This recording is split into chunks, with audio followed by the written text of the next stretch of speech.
I have another question about Metro bus services. Also, a few questions, in fact, about Metro bus services. So in February this year, then Transport Minister Michael Ferguson announced that a re-elected Liberal government would take more control and responsibility for timetabling of Metro bus services, particularly in the Hobart network. And in a response to a question I recently asked about this on the floor in this House, the Leader advised that the government will be undertaking a review of the Greater Hobart bus network, which I think has been alluded to, which is expected to result in the delivery of new routes and timetables in the second half of 2025. So I wondered where this review is at, when it will be completed, and how will the public be able to have a say in the review? Yeah, look, you might like to take yourself to Metro as well, the government business enterprise scrutiny, but I can advise... The government, with respect, Minister, that Michael Ferguson, then Minister, announced that the Liberal government would take more control and responsibility. So I am asking it of you rather than Metro for that reason. And I'm about to answer, but I'm just saying if you want more detail on that, you might take yourself there should you wish to. But previously, Metro has been responsible for undertaking network reviews in the major urban locations of Hobart and Launceston, while State Growth has always planned the routes and timetables of services delivered in peri-urban and regional parts of the state. Metro will no longer undertake reviews of its urban services. State Growth, as the network owner, is the authoritative planner and data source for all operators going forward. This will involve working in partnership with operators to achieve better public transport for Tasmanians. The first example you will see of this is through the Greater Hobart Bus Network Review being led by State Growth. This is in its early planning stages and is scheduled for delivery in the second half of 2025. In addition, State Growth undertook a preliminary review of Metro's Hobart services in late 2023. This review was undertaken following Metro's decision to implement consistent drop trips from late August 2023. The outcomes of this review were provided to Metro earlier this year. Metro is using the outcomes of that review to identify how it can best plan for the reintroduction of services. And so that is where, should you wish to find out how Metro is dealing with it for the reintroduction of services, if you go to the scrutiny hearing, they might be able to provide you with further information. Yes, well, I was asking specifically about the review that the government is undertaking, which is... And what I heard was Metro are no longer doing the review, the government is, which is why I was asking you the question. So it's scheduled for delivery second half of 2025. Is that the review will be done in the second half of 2025 or the actual... It's for delivery.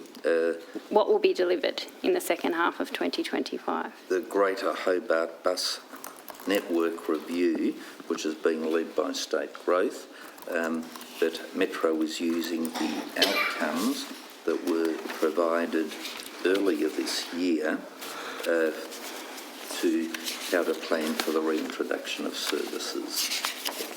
So the review will be completed in the second half of 2025 or started in the second half of 2025? Mr. Crane, if I may, through you, Minister, we've started work, as the Minister pointed out, on a short review of looking at the Metro network in the south. We've done a little bit of work, provided that advice to Metro.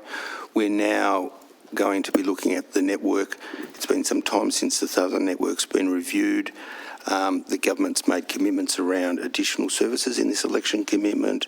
We've now got other things that we need to take into account. There are new subdivisions that are growing across the community. We'll take on board those. What we're trying to do is make sure the network delivers a reliable public transport for the most people in the south. So we'll consult with our operators. We'll also be talking to the community about how that network could be designed. And once that feedback and development of the network has looked through, we'll come back to government and say this is what we think we could do to change the network. Obviously, changes to networks need to be well communicated to the community and the rationale for those things. So we'll work through those discussions with the community about what we plan to do to the network to make it a more efficient and attractive offering for the people of Hobart. Thank you. So through you, Minister, if it is a question for Mr Crane, do you have a project timetable that outlines the timelines for the project and when the community consultation will occur? We do have an overview of the objectives and so forth in which we wish to achieve from the review, and that's looking at timeframes and some key milestones, and we'll continue to work that up as we go through. We'll be using some experts in network planning to ensure that we get the most efficiency out of the network. It's a complicated business, network planning, and what you want to do is avoid as much, for example, dead running, which is kind of when you have to move buses around to get them in place for the next service. You want to minimise that kind of capacity. You want to make sure that you've got buses in the right place at the right time in terms of high frequency on our network. So we'll certainly be talking to the community through that process, but we'll do an initial piece of work around what we think we can do to improve the network, and then we'll go and consult with the community and get their feedback on those other issues as well. It's an important piece of work and a priority piece for us. Definitely. Thank you. Still on Metro buses, Minister, the government has engaged transit officers on Metro buses to provide security services. However, they are not yet authorised to exercise powers under Division 3 of the Passenger Transport Regulations, which is necessary if they are equipped to adequately respond to antisocial behaviour on buses. In response to a question I recently asked about this, again in question time in this House, the Leader advised the Department is developing a training program that transit officers will be required to undertake before they are able to be granted these powers, and it's expected that this training program will be rolled out in mid-2025. Other jurisdictions have transit officers that have these powers, so my question is, has the government explored adopting the training programs from other jurisdictions so that this training and authorisation of the what are currently effectively security guards as transit officers can be provided sooner?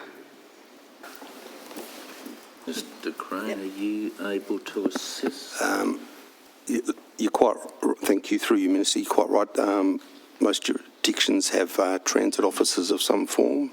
All the mainland jurisdictions usually have light rail as well, passenger rail, which is a big focus of the work in those areas. We're certainly looking at other parts of that training package. We always leverage off other jurisdictions, but there are some specific things that we want to make sure that our transit officers have in training, and we'll develop a training package and we'll leverage off other jurisdictions. And we've said early next year we understand the importance of that. I would point out that this is a new stream of work for us, and we're building some knowledge, and that's one of the reasons why we've piloted it. We've established a very good working relationship with Tas Police in terms of escalation to those matters that are of a matter that should be working with Tas Police, and they respond as quickly as they can when they can, subject to their resource availability. And we're very responsive to our operators, including Metro and our other GA providers, in terms of where we focus those resources in terms of activities on our services. And over our pilot, we've realised that there's a lot less activity on Mondays and Tuesdays, for example. So we're moving our resources to later times, putting it on weekends. We were involved in some support out at Brighton when there were recent issues out there. So we do work in a collaborative arrangement with our providers and also police, and that's the model we're trying to build. What's the role for police for those more serious issues? What's the role for our transit officers? What's the role for operators? And that training package will enable the Transport Commission to authorise those people to take on those additional powers, as you quite rightly point out, have been available. I would also point out that in those powers we provided operators the ability to introduce a 6-month ban for people if it was a subsequent offence, and that's something operators can do now. And in our school space, we've got a very comprehensive code of conduct is working very well between operators, ourselves and DSIP to support where there are issues of behaviour on buses of students that either puts people at risk or is inappropriate. So we will. We've engaged a provider to develop the training, and we've now got resources fully allocated to support that. So we're going to be working at pace on that as quickly as we can. It's probably taken a little bit longer than we would have liked, I would acknowledge. Thank you. So you've engaged a provider to develop the training from scratch rather than adopting what's been delivered in other jurisdictions? Just about in all the work we do, as a small jurisdiction, we always look to other jurisdictions in road safety, PT, registration licensing. So we'll look at materials that they have, and part of the engagement with the provider will be to look at other existing training packages that we can adopt and adapt to meet our needs. So through looking at what other jurisdictions do, it wasn't determined there was a ready-to-go package that we could just adapt to here? There are elements that we think we can use, but we've got specific requirements in terms of the regs, in terms of training someone into giving them a direction and other things. So I think there are some specific things that there'll be some general things that we'll certainly adopt and adapt around training, but there are a couple of requirements that we've developed as part of our model that we would like to ensure are their transit officers fully understand their roles and responsibilities. Thank you. Minister, what is the weekly cost of security officers on Metro buses? Do you know what the weekly figure is? Don't. Probably, I would be able to get that number. I've suggested it's Metro. Right, that'll be in. So Metro employees? No. These are the cost of our transit officers per month, I think was the question. You. Yeah. I will try to get Per that. week, yeah. What do the transit officers cost per week? I'll aim to get you that number and pass it back through the Minister. Thank you. And just to be clear, Minister, what power do these transit officers currently have? And has there been any review of their effectiveness if their powers are currently limited in terms of addressing antisocial behaviour? They have limited powers, but I have been told that their mere presence has helped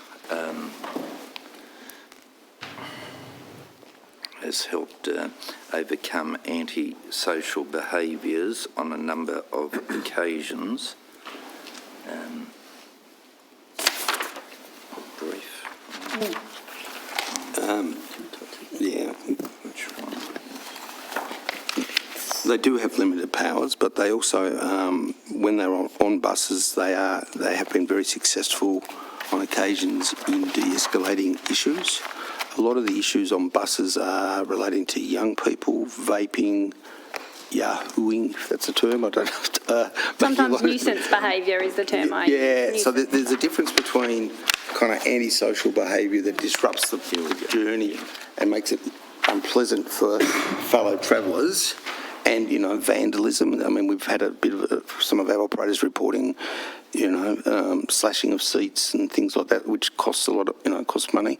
There's that element of the process, and some of that is youth, and you're dealing with youth is a different arrangements in terms of arrangements with the youth justice system, and that's an important part of it. So our transit officers look at what's going on the bus.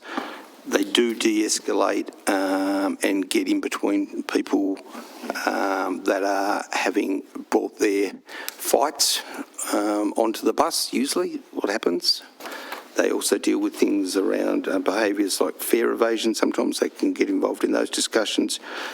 They work very closely with the bus operators, the drivers, in terms of reporting things back through to control, in the case of Metro and then police.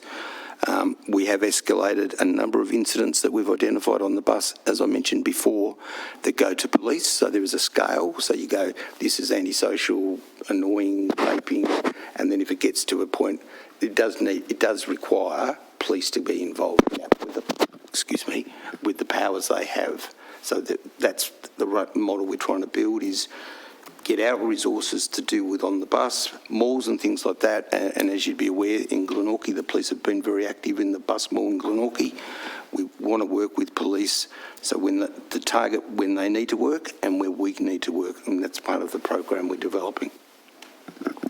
And it seems that all our constituents, other than the chairs, are in the gun, because when I read examples of focus areas have included Rugby, Glenorchy, Kingston, Sorell and Huonville.